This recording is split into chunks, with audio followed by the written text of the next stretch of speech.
नमस्कार मंडळी, चला तर इथं मी भाजीसाठी लागणारे भरपूर असे शेंगदाणे भाजून ठेवते एका कटी.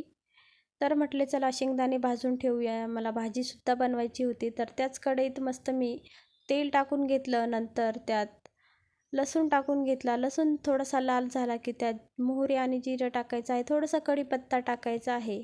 तर आमच्या आहोंना आज भाजी आवडली नाही म्हणून त्यांच्यासाठी मी बटाट्याची भाजी करत होते. तर मस्त बटाटे कापून घेतले, ते टाकून घ्यायचे आहे. नंतर घरातले सर्व मसाले टाकून घ्यायचे आहे. चवीनुसार मीठ टाकायचं आहे. छान मिक्स करून घ्यायचं आहे आणि पाणी टाकायचं आहे. भाजी थोडी उकळली की त्यात शेंगदाण्याचा कूट टाकून घ्यायचा आहे.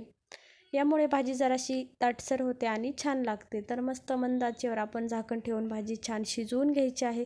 तर बघा आपली भाजी तयार आहे. तर आज कोथिंबीर संपलेली आहे म्हणून कोथिंबीर टाकलेली नाही. तर या खायला आणि पटकन सबस्क्राईब करून जा. धन्यवाद.